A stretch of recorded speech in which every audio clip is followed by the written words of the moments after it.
I'm Victoria Jensen, 36, a self-made tech entrepreneur with a net worth of $500 million. After 10 years of what I thought was a happy marriage to Ryan, a corporate lawyer, I discovered the ultimate betrayal while planning our anniversary celebration. On his laptop, I found divorce papers marked to be filed after offshore asset search completion. He severely underestimated my business acumen and strategic thinking. Little did he know I'd built my empire by anticipating threats before they materialized. Before I continue my story, let me know where you're watching from and hit subscribe if you want more stories about women who refuse to be outsmarted. I grew up in a middle-class household in Minneapolis, the only daughter of two dedicated public school teachers.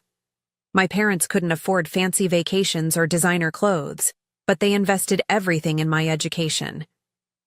"Your mind is the one asset no one can take from you," my father would say. Those words would prove prophetic decades later. From an early age, I showed an unusual aptitude for mathematics and computer science. While other teenagers decorated their rooms with boy band posters, I was building primitive network security systems and reading about encryption algorithms.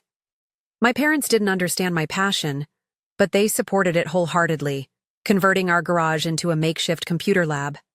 After graduating summa cum laude from MIT with dual degrees in computer science and business, I turned down lucrative offers from Silicon Valley giants. I had identified a critical gap in the cybersecurity market that no one was addressing.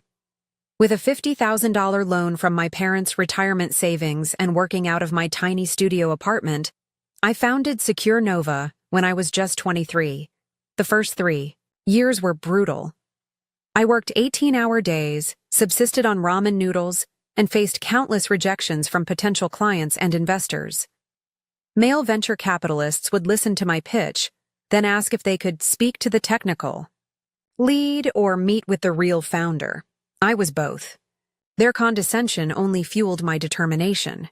My breakthrough came when a major financial institution suffered a catastrophic data breach that cost them billions. My innovative security protocol, which I had been pitching unsuccessfully for years, suddenly became the most sought-after solution in the industry. Within 18 months, Secure Nova grew from 3 employees to over 200. By my 30th birthday, my company valuation exceeded $500 million. Today, it's worth over $2 billion. I met Ryan at a charity gala 7 years after founding Secure Nova. By then, I was established in the business world, featured in Fortune and Forbes, and named among the most influential women in tech. Ryan approached me at the bar, charming and unpretentious in a sea of networking opportunists. He introduced himself as a corporate attorney, but spent the entire evening asking insightful questions about my work, seemingly genuinely interested in cybersecurity ethics rather than my net worth. "Most people at these events want to tell me about their brilliant startup ideas," I said. "I'd rather hear about yours that actually worked," he replied with a warm smile that reached his eyes. Our courtship was a whirlwind. Ryan was everything I thought I wanted: intelligent, ambitious, but not intimidated by my success, sophisticated, yet down to earth.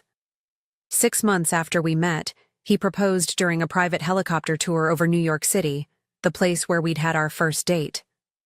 Looking back, I should have recognized the pattern. Ryan was drawn to grandiose displays, to things that projected wealth and status. The first years of our marriage seemed perfect. We complemented each other well. My technical mind balanced his legal expertise. His social ease helped me navigate the networking events I'd always found draining. We built a stunning modern home in the Connecticut countryside, traveled extensively, and supported each other's career endeavors. At least, that's the story I told myself. Ryan's legal practice specialized in high-net-worth divorce cases. He represented wealthy clients, predominantly men, in their marital dissolutions. I remember joking once about keeping our finances separate just in case, and Ryan laughing it off. "My clients should have been so smart," he said. I thought he was complimenting my business sense. Now I realize he was already thinking several moves ahead. The warning signs were subtle but present from the beginning. Ryan's fascination with my wealth manifested in small ways. He kept track of my company's stock price with unusual attention. He casually mentioned which of our assets were in my name versus his. He suggested numerous offshore investment opportunities. That would have made tracing my finances more difficult. I attributed his interest to his professional background, never suspecting malicious intent. Our life together looked immaculate from the outside. We hosted dinner parties for Silicon Valley elites and Manhattan socialites in our perfectly appointed home. We donated to the right charities, attended the prestigious galas, and maintained the appearance of the ideal power couple. But behind closed doors, emotional distance grew between us. In the last year, Ryan's behavior changed more noticeably. Phone calls that abruptly ended when I entered the room, late nights working that couldn't be verified, weekend conferences with no promotional materials or agendas, a password suddenly appearing on his personal laptop. The classic signs that I, despite my analytical mind, rationalized away. I tried everything to save what I thought we had. Planned romantic getaways, suggested couples therapy, evaluated my own behavior for flaws I could correct. All while Ryan assured me everything was fine, that his emotional withdrawal was just work stress. "The Williams case is killing me," he'd say, referring to one of his high-profile divorce clients. "Once it's settled, things will go back to normal." I believed him because I wanted to believe him, so when our 10th anniversary approached, I threw myself into planning the perfect celebration, hoping it might rekindle what we had lost. That's when everything changed. Ryan had left for what he claimed was an important 3-day business trip to Chicago. With the house to myself, I decided to use our home office to organize details for our upcoming anniversary. Our shared desktop computer was already running, the screensaver swirling with photos from our life together. The irony wasn't lost on me later. I moved the mouse, and the screen awakened to Ryan's email account. He had forgotten to log out, something he never did. My first instinct was to close it immediately. We had always respected each other's privacy. But a subject line in his inbox caught my eye. Offshore Asset Search Jensen Holdings. My company's name. My heart rate accelerated as ethical considerations battled with growing suspicion. I had never snooped in Ryan's private correspondence before. But why would anyone be conducting an asset search on my company? I clicked. The email was from a private investigative firm based in the Cayman Islands, known for helping wealthy individuals trace and document hidden assets. The message was brief but devastating. Progress report attached as requested. Will continue monitoring transfers from primary accounts to offshore entities. Require additional authorization for Singapore holdings. I felt physically ill as I opened the attachment. It contained a meticulous breakdown of my business holdings, including subsidiaries and investments I had deliberately kept private. Information about accounts I'd opened before our marriage. Valuation estimates for intellectual property owned by my company. Even preliminary analyses of potential points of vulnerability in my corporate structure. My trembling hands clicked through more emails. There were conversations between Ryan and several of his divorce attorney colleagues, discussing precedents in cases involving high net worth wives and business asset division strategies. In one particularly painful exchange, a colleague asked, "Timeline?" And Ryan responded, "After anniversary trip. Paperwork ready to file once offshore search completes." The room seemed to tilt as I processed the information. Ryan wasn't planning a surprise anniversary gift as I'd briefly hoped. He was planning to divorce me, but only after he had comprehensively documented every cent I possessed. The deepest cut came when I discovered emails between Ryan and his assistant Rachel. I had always liked Rachel, even defended her when friends commented on her excessive texting with my husband. "They work closely together," I'd insisted. "It's professional." The emails proved otherwise. "V still suspects nothing," Ryan wrote to her. "Anniversary plans proceeding. Maldives confirmed. Private villa on the North Island. We'll tell her about us after filing, once assets are secured." Rachel's response: "Can't wait to see her face when she realizes she's funded our future together. That beachfront property in Maui is getting closer every day." I read their exchange 3 times, unable to comprehend the cold calculation. They weren't just having an affair. They were plotting to use my wealth to finance their future together. In a numb state, I clicked through more files and found the drafted divorce petition saved on the desktop. The creation date was 3 months ago. The to-be-filed date was marked for 1 week after our anniversary trip. The document included a claim to half of my company based on substantial contribution to its growth during the marriage, and despite Ryan never having played any role in my business. I sat motionless for hours, reading every email, every document, absorbing the full scope of the betrayal. The man I had loved, trusted, and supported for a decade had been methodically planning to strip me of everything I had built since long before I met him.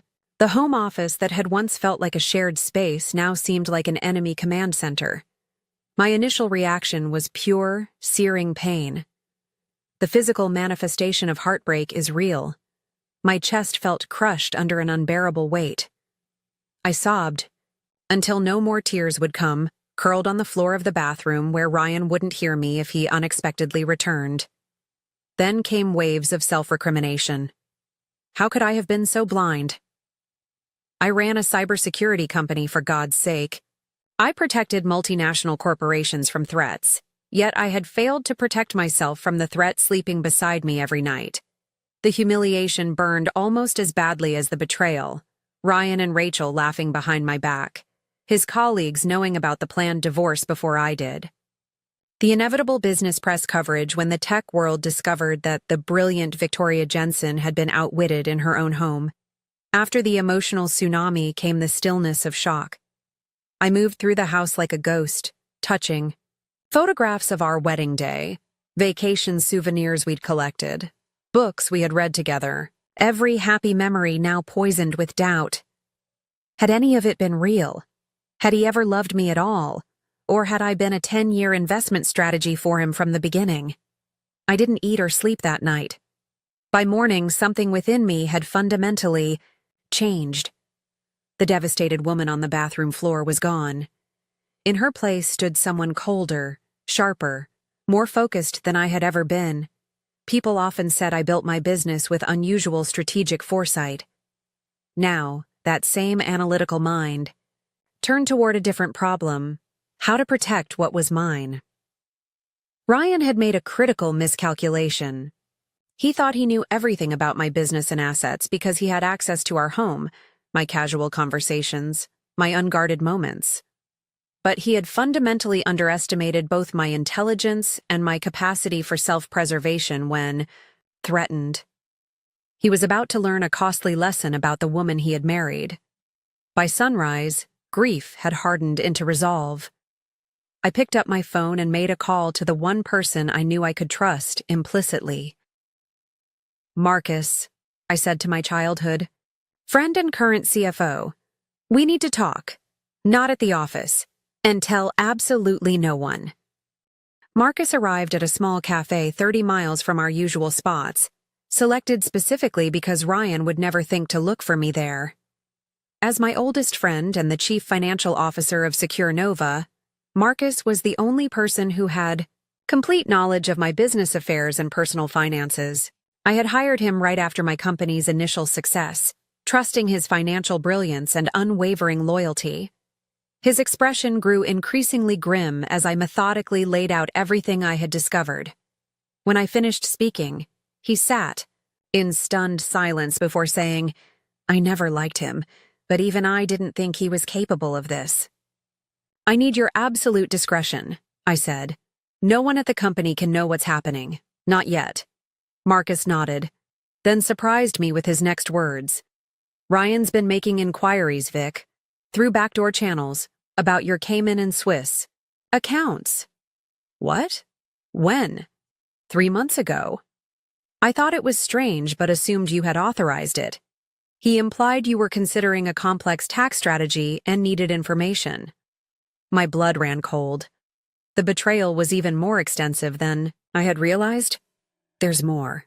Marcus hesitated. Our security team detected unusual access patterns to your company email about 2 months ago. The IP address traced back to your home network. The pieces clicked into place. Spyware on my devices? We quietly replaced your work laptop and phone as a precaution, citing a system-wide upgrade. I didn't want to worry you without evidence. I took a deep breath, processing this new information. Ryan hadn't just been planning divorce. He had been actively spying on me, potentially accessing sensitive corporate communications. This wasn't just personal betrayal, but potentially corporate espionage. Marcus and I spent the next 4 hours in that cafe, developing what would become my counter-strategy. By mid-afternoon, we had moved to a private conference room in an attorney's office in a different city. By evening, we had assembled a small team of the most discreet professionals. Patricia Winters, the best divorce attorney in New York, who happened to be a woman Ryan had once disparaged as too aggressive. James Chen, my personal financial advisor who had structured my original business holdings, and Eliza Montgomery, a digital forensics expert from my company's advanced security division. I needed to protect my assets without appearing to react to knowledge I wasn't supposed to have. Any obvious movement of funds or corporate restructuring immediately after Ryan's business trip would alert him that I had discovered his plan. Patricia advised me on the legal framework. Connecticut is an equitable distribution state, not a community property state. That works in your favor. Assets you owned before marriage remain separate property if they haven't been commingled. The challenge will be proving which assets have maintained their separate character. What about my company? I asked. Ryan's divorce filing claims he made substantial contributions to its growth. Did he ever work for Secure Nova in any capacity? Board member? Advisor? Investor? Absolutely not. I was explicit about keeping our professional lives separate. Good. Did you ever transfer company shares to him or add his name to any corporate documents? Never. Patricia nodded approvingly. That helps significantly, but we need to document the complete separation between your premarital assets and anything acquired during the marriage. James outlined the financial strategy. Your corporate structure gives us advantages. The holding company in Delaware that owns your intellectual property has remained untouched since before your marriage. The Singapore expansion you've been planning for 6 months provides legitimate business reasons for certain asset movements. We discussed every account, every property, every investment. I learned that Ryan had been particularly focused on my international holdings, likely because they seemed more vulnerable to claims. Eliza confirmed that my home devices had indeed been compromised. Sophisticated spyware, professionally installed. It's been capturing screenshots, recording keystrokes, and monitoring communication. Your home is also likely bugged. This explained Ryan's uncanny knowledge of my private business matters. I had often worked from home, discussed sensitive information over the phone in what I thought was the privacy of my own space. Can you remove it without alerting him? I asked. Not without risking his knowledge, but we can feed it selective information while you use secure channels for actual communication. This became a critical component of our strategy, allowing Ryan to continue thinking his surveillance was working while conducting my real business through newly established secure channels. Over the next 24 hours, I barely slept as we refined a comprehensive counter-strategy that would unfold over 7 days. The plan had multiple components. Legitimate business restructuring that had been in planning stages for months, accelerated through proper corporate governance channels. Completion of the Singapore expansion with appropriate asset allocation for international operations. Refinement of corporate intellectual property ownership through previously established Delaware entities. Strategic documentation to prove the separate nature of premarital assets. Digital misdirection through compromised channels while actual operations moved through secure ones. The strategy had to be executed flawlessly, while I maintained the appearance of a wife excitedly planning an anniversary celebration, completely unaware of her husband's betrayal. As dawn broke on the second day, I looked at my team of trusted advisors. Ryan thinks he's been playing chess while I've been playing checkers, I said. He's about to discover I've actually been playing three-dimensional chess all along. The devastated woman who had curled up on the bathroom floor was gone completely now. In her place stood the same strategic thinker who had built a billion-dollar business from nothing. Ryan had made the critical error of separating those two people in his mind. He believed he had married a successful woman who could be emotionally manipulated. He failed to understand that my success came precisely from my ability to channel emotion into strategic action. The next 7 days would be the most challenging test of that ability. As I drove home to maintain appearances, I felt a strange calm settle over me. The initial shock and pain had transformed into cold, focused determination. Ryan wanted a war over assets. I would give him one he was utterly unprepared to fight. Day 1 began the moment Ryan's flight took off for his business conference, which my private investigator confirmed was actually a romantic getaway with Rachel at a luxury resort in the Cayman Islands. The irony wasn't lost on me that he was conducting both his affair and his asset hunt in the same location. I initiated the first phase of our plan, the Singapore expansion that had been in preliminary discussions for months. As CEO, I called an emergency board meeting, citing a competitive threat that required immediate action. The board, trusting my business instincts that had consistently yielded remarkable results, unanimously approved accelerating the expansion plan. By noon, legitimate corporate attorneys were preparing the necessary legal structures for the Asian market entry. By evening, $75 million in corporate assets began moving through proper channels toward the new Singapore entity. From a business perspective, this was a sound strategic move. From a personal protection standpoint, it was brilliant. The assets were corporate, not personal, moving for documented business purposes that predated any knowledge of divorce plans. My home office became command central for the legitimate business operation, knowing full well that Ryan's spyware was documenting every call, every email.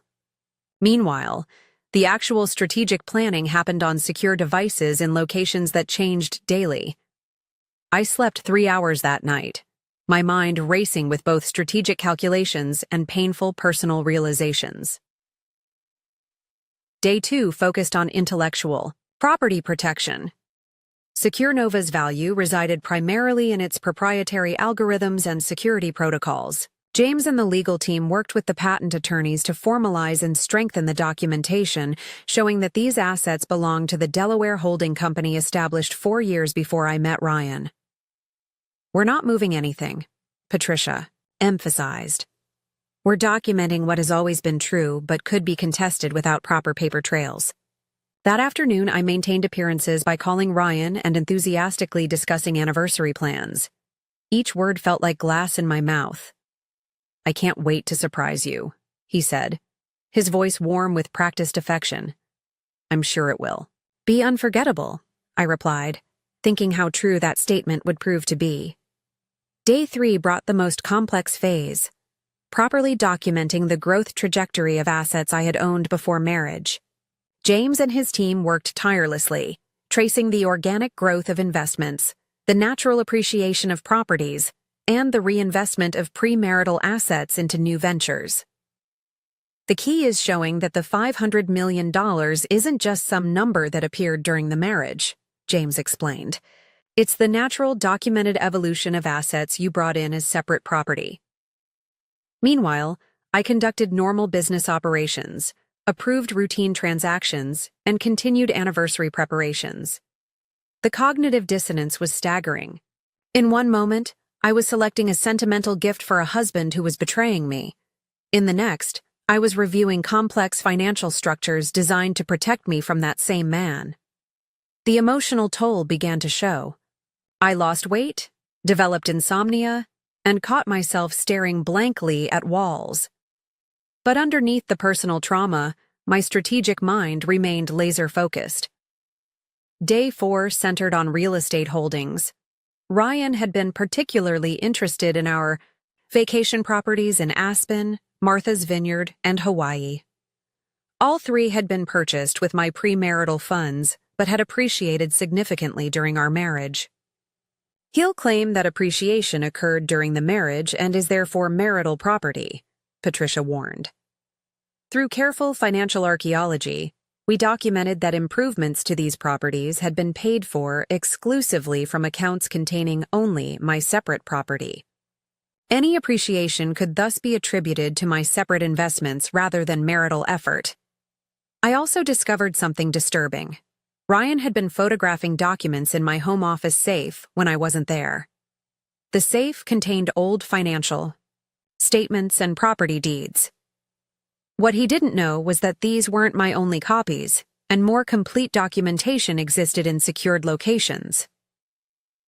Day 5 brought a critical phase: trust restructuring. Before our marriage, I had established several trusts for tax planning purposes. Ryan knew about their existence but not their specific terms. Working with my original trust attorney, we reviewed the structures to ensure they remained ironclad against potential claims. The timing works in your favor, the attorney noted. These were established well before marriage with no contributions during the marriage. His claim to them is minimal at best. That evening, my private investigator reported that Ryan had extended his business trip by 2 days. Rachel had been seen shopping for beachwear and formal evening attire, suggesting they were enjoying their pre-divorce celebration in style. The knife twisted deeper, but I channeled the pain into even more determined action. Day 6 involved securing personal items of financial and sentimental value. While completely legal, this was perhaps the most emotionally difficult task. I carefully inventoried family heirlooms, documented gifts from before our marriage, and moved irreplaceable items like my grandmother's jewelry to a secure location. I wasn't hiding these things, merely protecting them from potential dispute. While doing this, I discovered love letters Ryan had written during our early relationship. Reading them now was like glimpsing an alternate universe where his declarations of eternal devotion had been sincere. I placed them in a separate box labeled Evidence of Intent, knowing they might prove useful in demonstrating the stark contrast between his promises and his actions. Day 7, the final day before Ryan's return, was devoted to comprehensive documentation. Every transaction, every corporate decision, every asset protection measure undertaken in the previous 6 days was meticulously recorded with appropriate justifications that had nothing to do with impending divorce. My team gathered, one last time in a secure location to review our work. Each measure taken was legally sound, business appropriate, and properly executed through legitimate channels. We had created no new entities solely for asset protection, moved no funds outside normal business operations, and taken no actions that couldn't be justified by sound business strategy. If this goes to court, Patricia said with satisfaction, every step we've taken is defensible as standard business practice or prudent management of separate property. As evening fell on the 7th day, I returned home to prepare for Ryan's arrival the next morning. The house felt different now. No longer a home but a stage set for the final act of a marriage that had been more fiction than fact. I moved through the familiar rooms with the strange detachment of someone observing their life rather than living it. In the master bathroom, I studied my reflection. The woman looking back had changed in subtle but profound ways. The naive trust was gone from her eyes, replaced by something harder, wiser. I had protected my financial assets, but the emotional cost had been enormous. Still, I recognized that I was emerging stronger, more self-reliant than I had been before. I slept surprisingly well that night, the sleep of someone who has done everything possible to prepare for an approaching storm. When morning came, I dressed carefully in Ryan's favorite outfit, applied makeup to mask my exhaustion, and prepared to deliver the performance of my life. The pieces were in place. Now it was time to let Ryan make his move, not realizing that his game had been quietly, thoroughly, legitimately dismantled before he could play his first card. Ryan returned home on a bright Tuesday morning, suntanned and relaxed from his Cayman Islands tryst with Rachel. He embraced me with practiced affection, presenting a small gift bag containing expensive perfume, his standard offering after business. Trips? I missed you, he lied smoothly, kissing my cheek. I missed you too, I responded, matching his performance with my own. How was Chicago? Productive but exhausting. Endless depositions. He launched into detailed fabrications about meetings that had never occurred while I nodded with feigned interest. I've been busy with anniversary plans, I said, maintaining the facade. I think you'll be really surprised. His eyes gleamed with what I now recognized as calculation rather than love. Actually, I have a surprise for you too. I've booked us a second honeymoon in the Maldives. This was it, the trip mentioned in his emails, where he planned to inform me of the divorce after ensuring his asset hunt was complete. The perfect location, isolated, international, and ideal for serving divorce papers while minimizing immediate repercussions. The Maldives! That sounds incredible, I exclaimed with manufactured excitement. When do we leave? Next week. Private. Villa on the North Island. Complete seclusion. The double meaning in his words was obvious now that I knew his plan. For the next 3 days, we performed the grotesque dance of a married couple planning a romantic getaway, while one secretly prepared to destroy the other. I selected tropical outfits, discussed excursions we would never take, and researched restaurants we would never visit together. Each evening, Ryan made mysterious phone calls from his car or during neighborhood walks. My security team confirmed. These were communications with his divorce attorney, finalizing preparations. On Thursday evening, Ryan announced he had dinner reservations at my favorite restaurant to pre-celebrate our anniversary. I spent hours preparing, knowing this might be the last normal evening before everything changed. As I applied lipstick, my private investigator texted, "Meeting at Hamilton and Reed Law Firm confirmed for 3 p.m. Document filing likely." Hamilton and Reed was the prestigious divorce firm representing 3 of Ryan's wealthy clients. Now they were representing him. At 5:30 p.m., just before our dinner reservation, Ryan's phone rang. He stepped onto the terrace to answer it, returning with a masterfully constructed expression of regret. "I'm so sorry, but there's an emergency with the Williams case. I need to go to the office immediately." "Tonight? Can't someone else handle it?" I asked, playing the disappointed wife. "I wish. The judge is making a special exception for a filing deadline. I'll make it up to you tomorrow night, I promise." As he rushed out, my investigator confirmed he was actually heading to the courthouse with his attorney to file the divorce petition. The paperwork that would attempt to claim half of everything I had built was being processed at that very moment. I sat alone in our silent house, the elaborate dinner outfit suddenly absurd. Despite knowing this was coming, despite a week of preparation, the finality of his actions struck me with unexpected force. This was really happening. 10 years of marriage was ending with calculated deception rather than honest conversation. The formal notification arrived the next morning via courier. I made sure the security cameras captured my shocked reaction as I accepted the envelope. Inside was the divorce petition, asserting claims to half of all assets including my company, citing his substantial contributions to its growth and success. Within hours, Ryan returned home, his demeanor now entirely transformed. Gone was the loving husband planning a romantic getaway. In his place stood a cool, professional divorce attorney managing a high-value case. "I think we should discuss this civilly," he began, settling into an armchair like he was conducting a client meeting. "I've arranged for the Maldives trip to be canceled." "Why are you doing this?" I asked, allowing genuine emotion to color my voice. The question wasn't about the divorce, but about the elaborate deception surrounding it. "These things happen," he replied dismissively. "People grow apart. The important thing now is to divide assets fairly and move forward." "Fairly?" The word caught in my throat. "Yes, fairly. Connecticut law is clear about equitable distribution. My attorneys have prepared a preliminary asset division proposal." He slid a document across the coffee table. You'll see we're suggesting a straightforward 50-50 split of all marital assets, including Secure Nova. I took the paper with trembling hands that weren't entirely feigned. The document outlined exactly what his emails had promised Rachel. Half of everything I had built, including substantial company equity. I'll need time to review this with my attorney, I said softly. Ryan's confidence was palpable. Of course, take the weekend.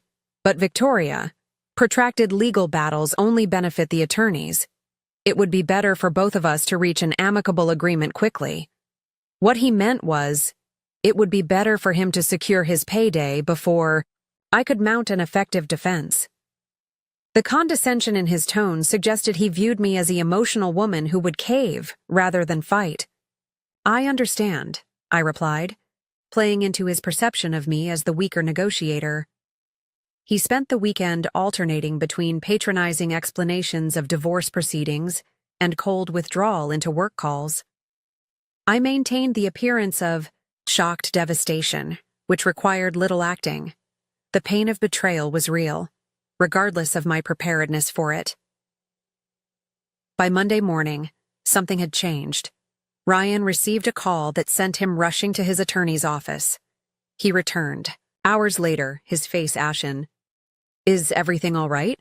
I asked innocently. There seems to be some confusion about the asset documentation, he said carefully. Nothing serious, just unexpected paperwork. What he didn't say was that his legal team had begun the standard discovery process and encountered the first obstacles to his plan. The offshore investigators had submitted their reports, and the picture they painted didn't match Ryan's expectations. On Tuesday, the cracks in his confidence widened. Multiple urgent meetings with his legal team left him increasingly agitated. By Wednesday, his calls to financial analysts became heated, his tone demanding as he tried to understand the corporate structures he was encountering. What exactly is Secure Nova Singapore? He finally asked me directly over an awkward dinner. Our new Asia-Pacific headquarters, I replied calmly. The board approved it months ago. It's been in all the company newsletters. And the intellectual property transferal to the Delaware holding company? That wasn't a transfer. That's where it's always been held since before we met. I took a sip of water. Ryan, is something wrong with the discovery process? His forced smile failed to reach his eyes. Just standard information gathering. These corporate structures are quite complex. They're actually fairly standard for a company of our size, I noted mildly, watching him struggle to maintain composure. By Friday, exactly 1 week after filing, Ryan's careful plan had begun to publicly unravel. His legal team requested an emergency conference with my attorneys, where they expressed concerns about asset valuation discrepancies. What they meant was, the fortune they thought they could easily claim was proving remarkably difficult to access. The first hint of panic appeared in Ryan's eyes that evening as he paced our home office, phone pressed to his ear. What do you mean premarital? The appreciation occurred during the marriage. His voice rose as he argued with his own attorney. When the call ended, he approached me with a dramatically altered demeanor. The cold professional was gone, replaced by an attempt at the charming husband I had once loved. Victoria, I've been thinking. Perhaps we've been hasty about all this. Hasty? The divorce filing? I kept my tone neutral. Yes, these things can be filed in the heat of the moment. The desperation in his eyes belied his casual tone. We have 10 years together. Maybe we should consider counseling before making irreversible decisions. I stared at him, amazed by the transparency of his reversal now that his asset grab was failing. Counseling, I repeated, after serving me divorce papers without warning. People make mistakes, he said, reaching for my hand. I withdrew it before he could touch me. Yes, I agreed. They certainly do. The following week brought Ryan's complete psychological unraveling as the full extent of his miscalculation became clear. His legal team's increasingly frantic communications revealed their discovery that Secure Nova's most valuable assets were effectively insulated from his claims through legitimate corporate structures established years before our marriage. This is all perfectly legal, I overheard him shouting into his phone. There must be a way to pierce these corporations. The attorney's response clearly displeased him as he slammed his hand against the wall in frustration. The Ryan I had known, always polished and composed, disappeared entirely. In his place stood a man coming to terms with the collapse of his carefully constructed plan. His desperation manifested in a series of increasingly transparent strategies. First came the reconciliation attempt. Over an elaborate dinner he prepared. Himself, Ryan launched into a rehearsed speech about forgiveness, second chances, and the stress that had temporarily clouded his judgment. He spoke of therapy, recommitment ceremonies, and building a stronger marriage from the ashes of this misunderstanding. I made a terrible mistake, he said, eyes carefully manufactured to appear tearful. These divorce proceedings, they're not what I really want. What do you really want, Ryan? I asked quietly. His hesitation was brief but telling. In that moment of calculation, I saw the truth that had always been there. This wasn't about love or even about me as a person. It was about losing access to wealth he had counted on acquiring. The reconciliation strategy failed, so he pivoted to intimidation. Late-night phone conferences with his legal team led to threats of prolonged litigation, public exposure of company, secrets, and damage to my professional reputation. You don't want this becoming a media circus, he warned over breakfast.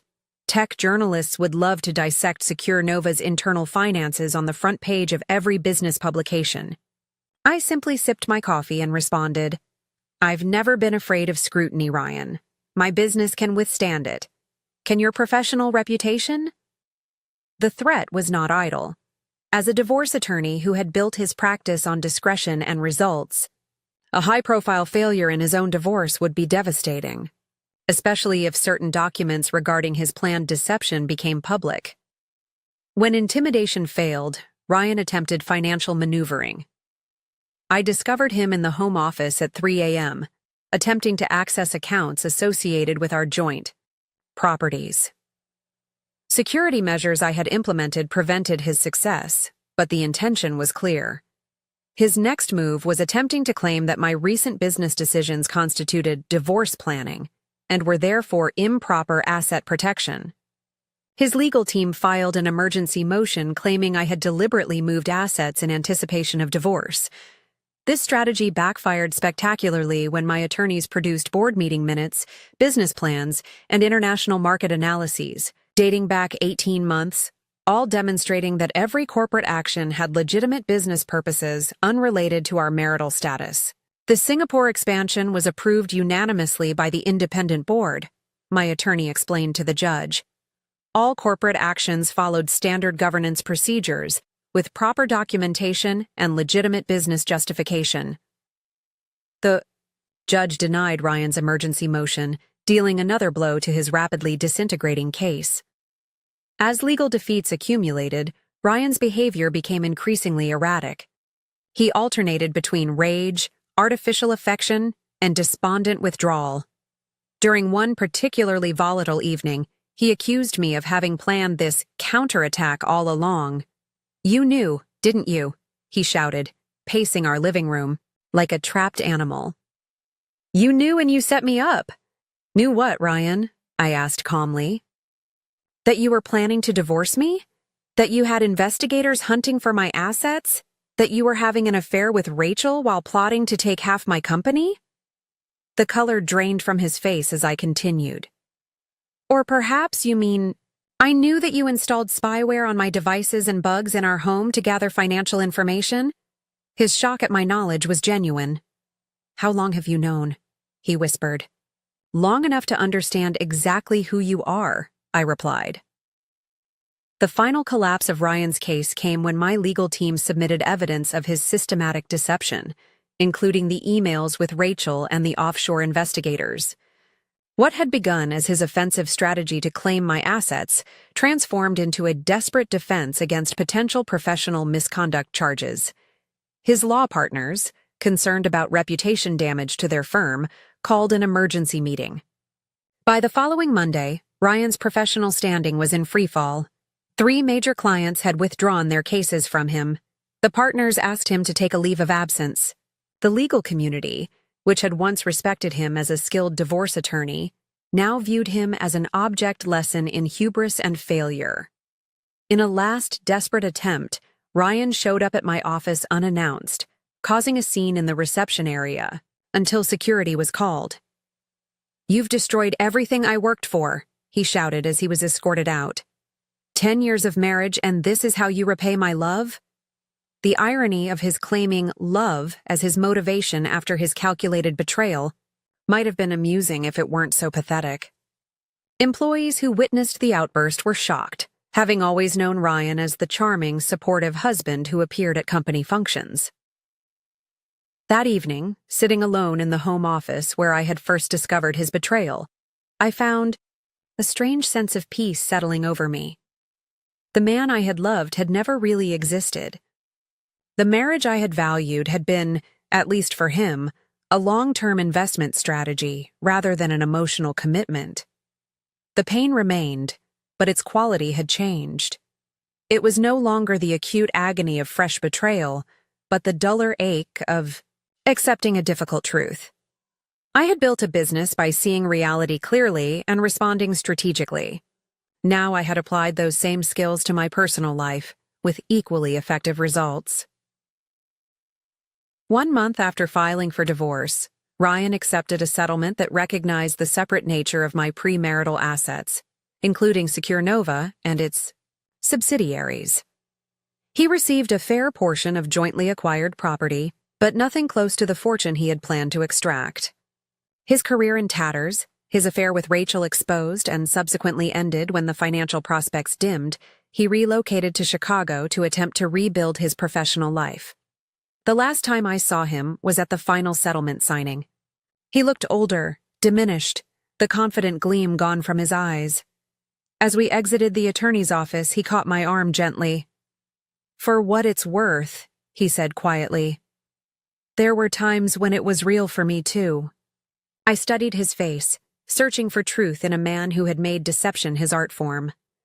The sad thing is, I'll never know if that's true, and that's entirely your doing. I walked away without looking back, feeling lighter with each step, shedding the weight of false love and betrayal. Ahead lay uncertainty, but also freedom and the knowledge that I had faced the worst kind of personal betrayal and emerged not just financially intact, but emotionally stronger. 6 months after the divorce was finalized, I stood at the window of my new penthouse overlooking Central Park. The spring evening bathed the city in golden light, and for the first time in over a year, I felt genuinely at peace. The legal battles were behind me. Secure Nova continued to thrive, our Singapore expansion exceeding revenue projections by 30%. More importantly, I had begun the process of rebuilding my personal life from the ground up. The journey hadn't been easy. After the initial victory of protecting my assets came the harder work of emotional recovery. I found a skilled therapist who specialized in betrayal trauma, someone who didn't minimize the psychological impact of discovering a decade-long relationship had been in many ways a calculated deception. Recovery isn't linear, Dr. Levine reminded me during our weekly sessions. Some days you'll feel strong, other days the grief will hit unexpectedly. She was right. I would go weeks feeling empowered, then break down in tears when finding an old photograph or receiving a wedding invitation. The betrayal had shaken my fundamental ability to trust, not just romantic partners, but my own judgment. I built a security company, I told Dr. Levine during one particularly difficult session. My entire career is based on identifying and preventing threats. How did I miss this? Because professionally, you expect threats, she replied. Personally, you expected love. Those are fundamentally different mindsets. Gradually, I reconnected with friends I had neglected during my marriage. Ryan had subtly isolated me from my support network, another red flag I had missed. My college roommate Sophia flew in from Seattle and stayed for 2 weeks, filling my evenings with laughter I had forgotten I was capable of experiencing. My parents, now retired and living in Florida, visited monthly. Their steadfast support reminded me that genuine love without hidden agendas did exist. "We always thought he was too polished," my father admitted one evening. "But we wanted to believe he made you happy." The healing process included physical changes as well. I renovated the Connecticut house where Ryan and I had lived, donating most of the furniture and creating an entirely new space that held no memories of our life together. Eventually, I sold it to a young family and bought the Manhattan penthouse, wanting a fresh start in an environment untainted by betrayal. My focus on business had always been intense, but now it became my primary outlet for creative energy. Secure Nova launched a revolutionary security protocol that earned industry-wide acclaim. We expanded into new markets, hired brilliant young programmers, and continued building something meaningful and lasting. 3 months after the divorce, I established the Financial Literacy Foundation for Women, dedicating $20 million to helping women achieve financial independence. The foundation offered education about investment strategies, business development, and most importantly, financial self-protection within relationships. Financial control is often the invisible leash in toxic relationships, I explained during the foundation's launch event. Breaking that leash begins with knowledge. Speaking publicly about my experience was terrifying but ultimately healing. Without naming Ryan or sharing humiliating details, I incorporated elements of my story into discussions about financial autonomy. The response was overwhelming. Women approached me after each talk, sharing similar experiences or thanking me for making them more aware of potential vulnerabilities. The lessons from my failed marriage crystallized over time into hard-won wisdom. I had ignored early warning signs, rationalizing Ryan's interest in my finances as natural curiosity rather than calculation. I had believed in the image of our relationship rather than paying attention to subtle inconsistencies. I had trusted completely without verifying, something I would never have done in business. Most painfully, I realized I had sacrificed authentic connections for a polished facsimile of love. Ryan had presented himself as the perfect partner, mirroring my desires and expectations. What had been missing was the genuine messiness of real intimacy, the willingness to be flawed and authentic together. "Perfect isn't real," became my personal mantra as I began cautiously dating again.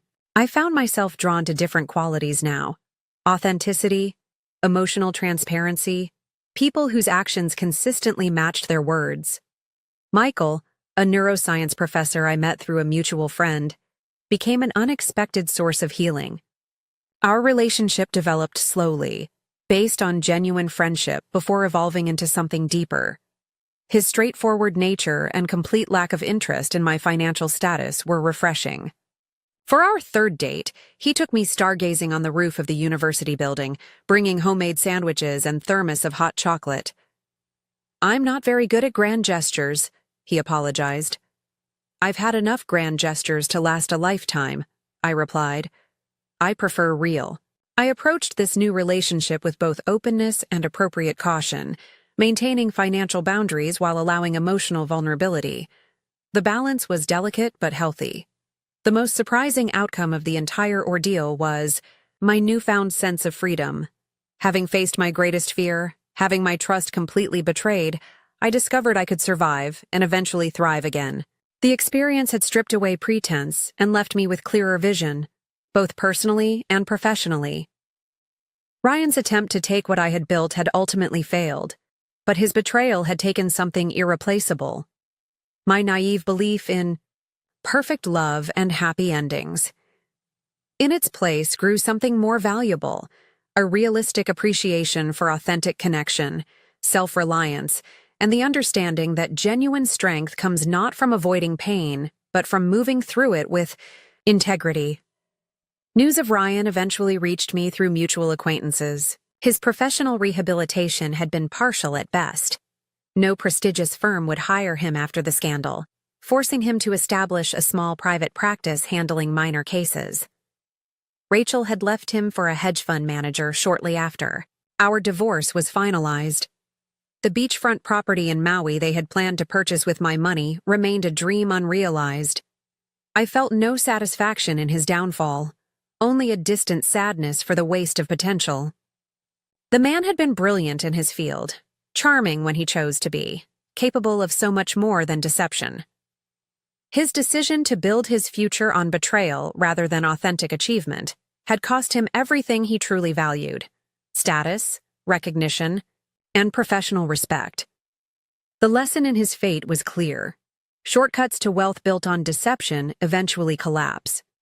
Sustainable success, whether in business or relationships, must be built on genuine value and integrity. Today, as I prepare to take Secure Nova public with a projected valuation of $4 billion, I reflect on the journey that brought me here. The Takusai company continues to thrive not because of shortcuts or deception, but because we built something of genuine value, solving real problems with innovative solutions. My personal life follows the same philosophy now, valuing authentic connection over perfection, transparency over polished illusion. The betrayal that once seemed like the end of my world became instead a painful but necessary awakening, teaching me to trust my instincts, verify what matters, and build security into every aspect of my life without sacrificing openness to genuine connection. For those of you watching who might be facing your own betrayals or challenges, remember that the darkest moments often contain the seeds of unforeseen growth. Trust can be rebuilt, but wisely this time. Success is sweetest when it's earned through genuine effort rather than manipulation. And sometimes, the collapse of what you thought you wanted makes space for what you truly need. Have you ever had to restart your life after betrayal? What helped you move forward? Share your stories in the comments below. If this story resonated with you, please hit like and subscribe for more insights on resilience and renewal. Thank you for joining me on this journey, and remember that your worth is never determined by someone else's ability to recognize it.